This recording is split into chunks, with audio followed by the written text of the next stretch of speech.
Good evening. I'm your host, Karen Hudes, in this series on the network of global corporate control. Today's show is pre-recorded and is called Corruption in D.C.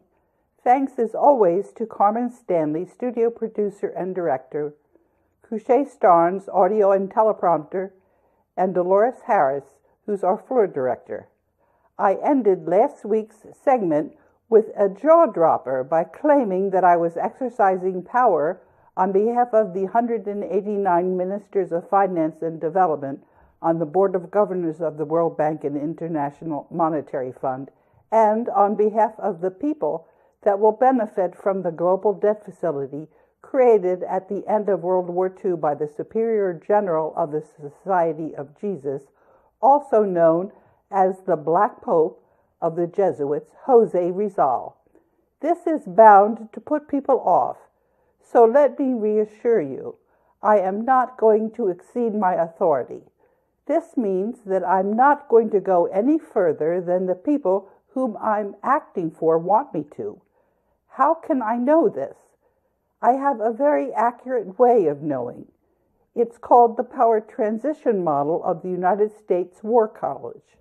I've been working with the Board of Governors of the World Bank and IMF ever since 1986, and I've been interacting with the beneficiaries of the global debt facility through my social media and via this series on DCTV for nearly 2 years. I write these teleprompters by listening to everyone. I look to see what the banking cartel has tried to hide in the previous week, and I look at the information that people have sent me. I really like Will Rogers' advice, and that is, if you get to thinking you're a person of influence, try ordering somebody else's dog around. Most of my time is consumed by blogging and preparing for the DCTV series on the network of global corporate control. During this past week, I've been spending a lot of my time with my daughters Peppy and Kitten, trying to get them acclimated to each other. As for what the banking cartel is trying to hide from you, there was another double broken link. It's the press release of the Board of Governors of the World Bank that was issued on the global currency reset. I cleared the March 9, 2015 press release with the embassies in New York and Tokyo before it was issued. That bogus agent of the banking cartel, Trump, who's only masquerading as President of the United States, has not bothered to tell anybody the truth, that the United States Constitution of 1789 is not in effect because it was secretly replaced by the banking cartel in 1871 when the Revolutionary War debt that Benjamin Franklin renegotiated fell due. Forbes ran a false news article about gold and the dollar just to confuse things. Forbes didn't bother to publish my comment, but I made sure that Forbes and the author of that fake news, Ralph Benko, got my comment just the same. The United States monetary gold reserves are held in the global debt facility.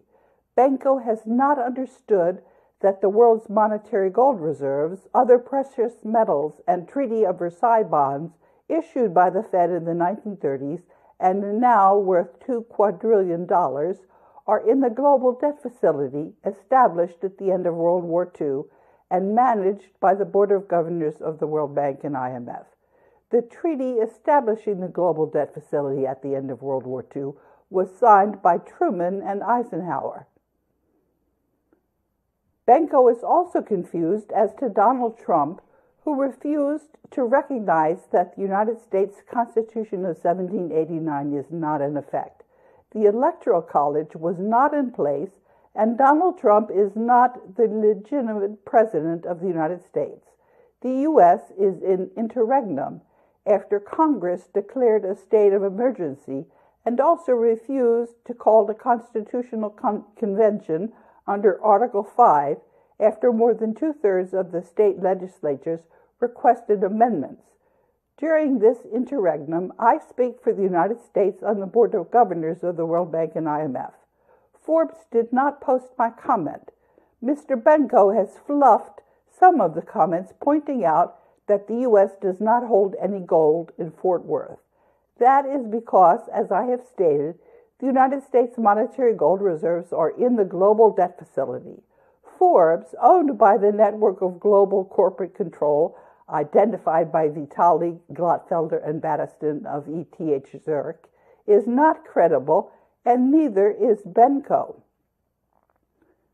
The day after my tweet, at a movie screening of a very good film about John Lewis, a member of the audience asked Eleanor Holmes Norton about Russian interference and Trump's legitimacy. I followed up and asked Norton about Donald Trump's legitimacy due to the U.S. Constitution of 1789 not being in effect.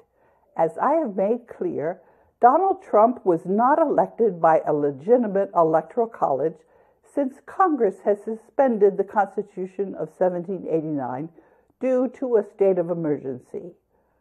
On March 13, 2017, I mailed the final notice of commercial lien to Neil Gorsuch, who is also committing a hoax against the American people by pretending that the U.S. Constitution of 1789 is in effect when it is not. Neil Gorsuch and Donald Trump are now bankrupt under commercial liens held by the Global Debt Facility. And I tweeted this on March 3rd. I have documented corruption in the D.C. government. In an earlier segment, we explored the land ownership and early settlers in D.C. Commander Michael Reese of D.C. 2nd Precinct was replaced the week following my complaint to the D.C. Board of Ethics and Government Accountability. D.C. Council's General Counsel, Dave Svenyak, lost his job the week I tweeted his involvement in this corruption. 1/3 to 1/2 of Americans believe that our government either was somehow involved in the 9/11 attack or covered up information. The United States is subject to state capture, and we are operating under a second secret constitution. The Constitution of 1789 was replaced in 1871 when Revolutionary War debts fell due to the banking cartel. The courts have been corrupted.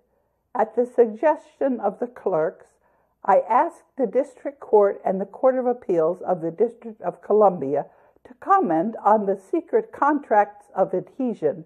That means a contract that you're required to sign even though you don't agree.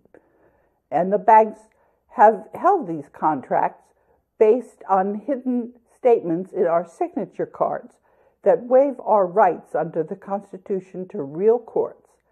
When these judges refused to comment, I presented claims against the surety and fidelity bonds of the federal judiciary for breaking their oaths of office. The United States Congress is run away. A lawsuit, Walker v. Members of Congress, was filed in 2004. This lawsuit established that the actions of Congress are, in fact, criminal in nature rather than simply a civil or political action. Thus, the refusal of the members of Congress to call a convention under Article 5 not only violates the Constitution, but it's a criminal act as well. Walker versus Members of Congress involved a lawsuit against the members of Congress as individuals. This meant that each member was required under federal law to individually determine their opposition to the lawsuit and request the United States to represent them opposing the lawsuit. All members of Congress opposed the lawsuit by requesting the government to represent them. Despite the language of the complaint, which removed any member of Congress from the suit if he supported obeying the Constitution, no member of Congress chose to obey the Constitution. Thus, all members of Congress have publicly advocated that they oppose obeying the direct text of the Constitution, and they support a veto of its text. The lawsuit brought to the attention of the courts that the refusal of Congress was a violation of several criminal laws, including the law 18 U.S.C. 1918, which is a violation of the oath of office by federal officials. The penalty for this violation is 1 year in prison and removal from office. Walker v. Members of Congress was significant as it was the first lawsuit in history directly dealing with a convention call of Article 5 to be presented to the Supreme Court. In October 2006, the court denied a writ of certiorari, and this means it refused to consider the case. However, the United States, under the Supreme Court rules, had already conceded as fact and law that it held that Congress could veto the text of the Constitution. I recently tweeted about this lawsuit. Due to the corrupt business environment in the District of Columbia, D.C. is going to lose its largest employers, the World Bank and IMF. That is just for starters. I have made this point to Mayor Muriel Bowser, who was also bankrupt under a commercial lien for interfering with the global currency reset. 1 year ago, I left a message with Mayor Bowser, and that is, there was a meeting on February 29, 2016, where I spoke with Beverly Perry and Jason Yuckenberg and Tommy Jones about the corrupt business environment in the District of Columbia and hidden martial law. The District of Columbia's police force may not prevent me from returning to my job as overseer mandate trustee of the Global Debt Facility and acting general counsel of the International Bank for Reconstruction and Development. There is no valid barring notice because none of the corrupt officials in the World Bank or in Allied Barton have any authority to commit the Board of Governors of the World Bank and IMF, which I represent. I also represent the voice and vote of the United States on the Board of Governors and boards of executive directors of the World Bank and IMF because the United States is in interregnum. The District of Columbia has a special role. After 1871, when the banking cartel adopted a second secret constitution, it used some tricky legal maneuverings involving the District of Columbia. The United States is actually now a series of interconnecting legal entities structured as a corporation, granting dubious powers to the federal government and other governing entities. Beginning with the Organic Act of 1871, the nation has since been stripped of any legitimate sovereignty, and the citizens are now traded as stocks in bondage to a corporate machine. Consider the following facts. The Organic Act of 1871 is formally an act to provide a government for the District of Columbia.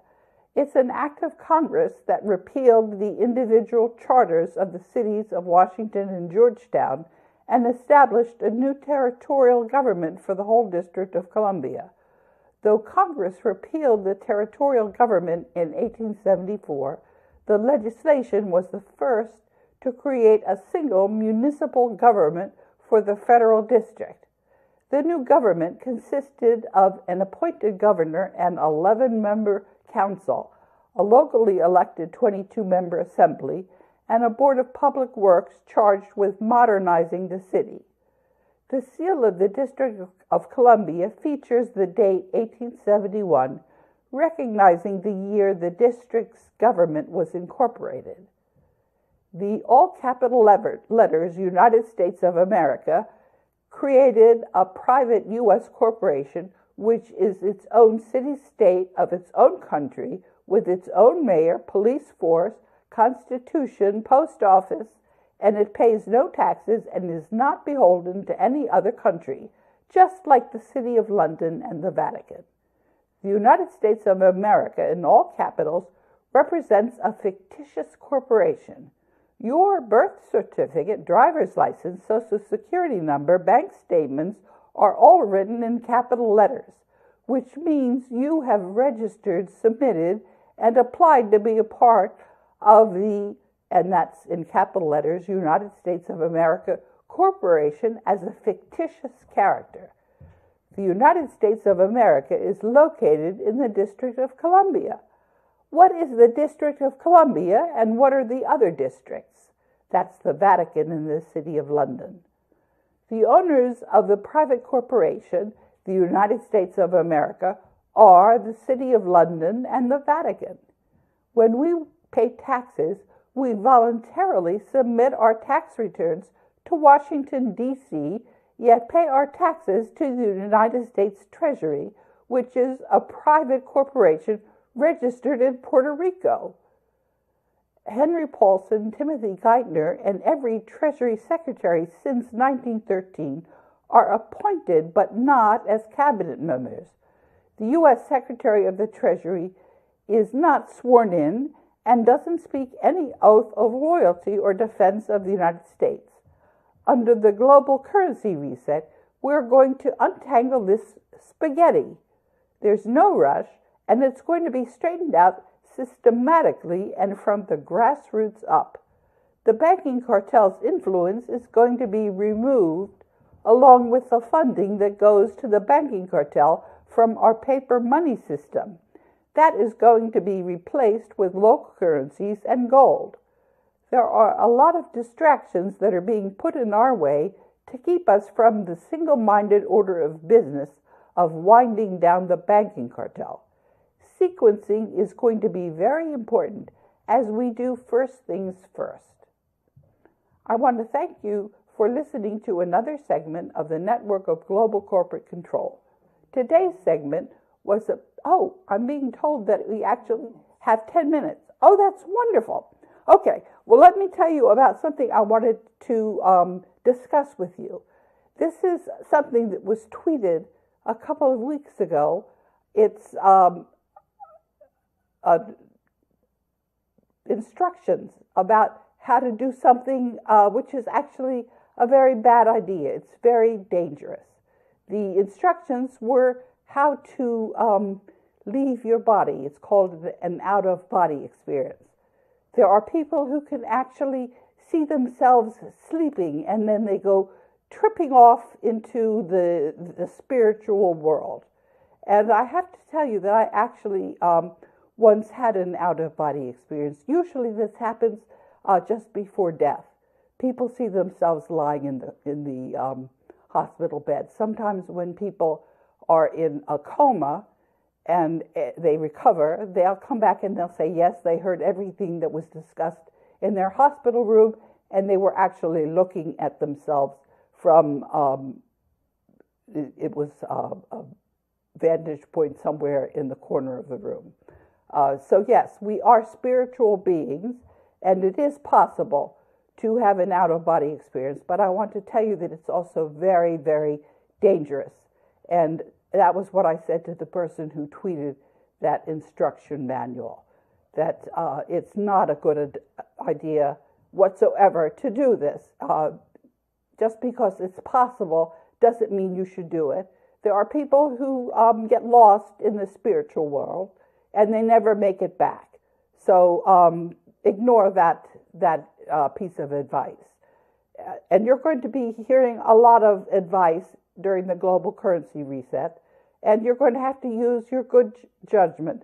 That is why I'm actually advising everyone to get working together in a group so that you can all work through some of these suggestions and see whether they make sense. I want to tell you actually what happened to me when I had the out-of-body experience. I think it's important for people to know what they're dealing with. I'm very forthright. And what happened actually was, and I've mentioned this at other times, I was in my early 20s, and I went up a spiral. And then, inexplicably, I ended in, well, it was, I'm not sure exactly where I ended up, but there was a large throne, a wooden throne, and seated on the throne was Jesus Christ. and I was I was very excited actually to see this. And so then what I did was I didn't know what to do. I then went back down the spiral, and I saw myself sleeping in my dormitory room.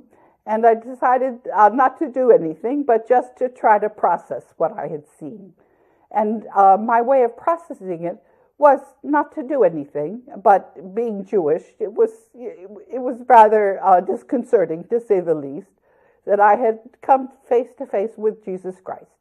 So what I ended up doing then was, after I graduated from law school and was living in Manhattan, I looked out the window and there was a Lutheran church across the street. So I figured, since I had seen Jesus Christ, I should probably sing in the choir. And that was what I did for 8 years. I sang in the choir of the Lutheran church. And it was, I didn't think that I had stopped being Jewish. I just thought that it was also possible to be Jewish and to be singing Bach in the Lutheran choir. But also because I tend to tell people about what I experienced when it was time and I was being courted, and some of my prospects were Jewish. I told them that I had also been singing in a Lutheran choir. And so that was why I was nearly left as a spinster at 39. And I finally did find somebody who was willing to marry me, even though I had this questionable background. But he made me promise that we would raise our children as Jewish, and because he was Jewish, and he didn't want to confuse them. So that's my questionable background, and that's what can happen when you do have an out-of-body experience. But I would also say that I was very lucky that that nothing bad happened to me, because it's a very risky thing to do. So I would certainly suggest that you not take that advice up.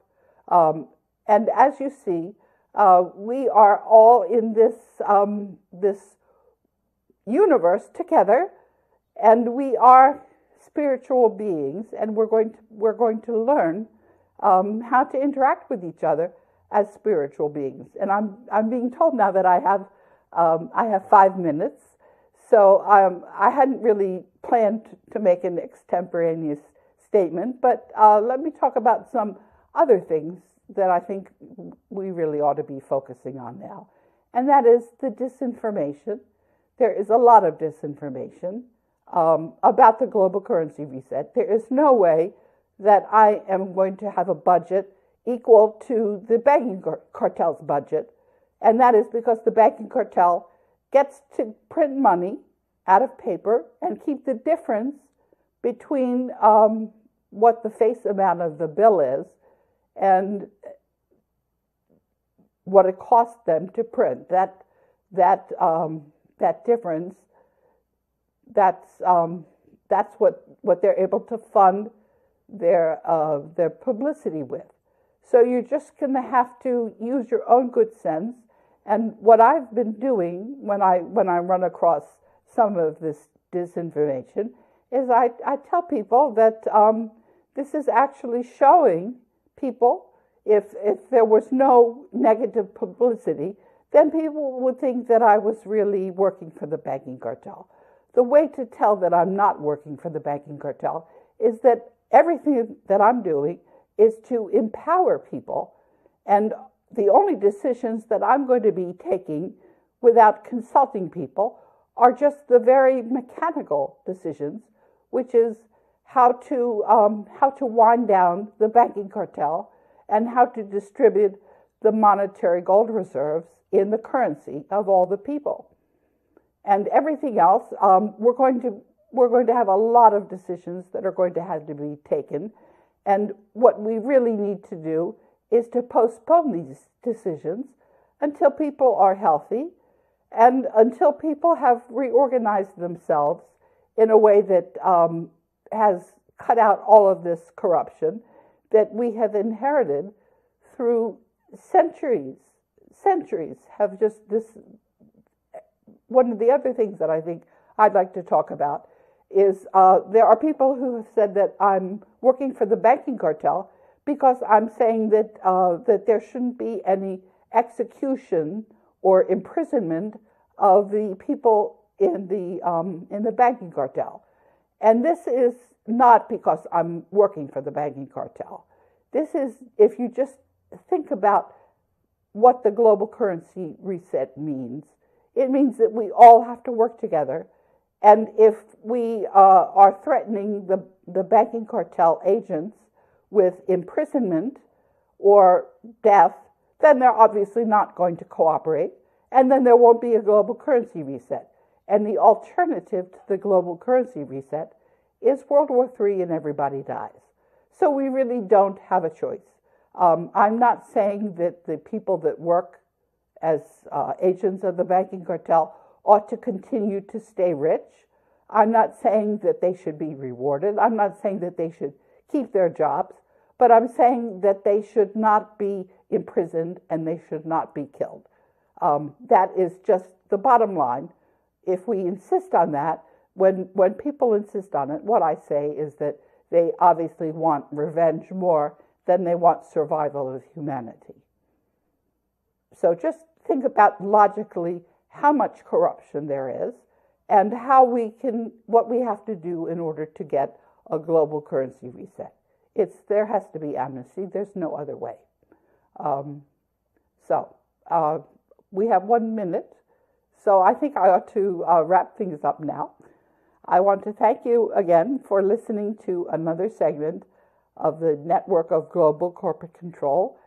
We have been talking about the corruption in the District of Columbia, and there is a very tangled mess which we are going to have to sort out, and we will sort it out all together, working together collaboratively. And we're also going to have to give people the benefit of the doubt. We're going to have to act with love.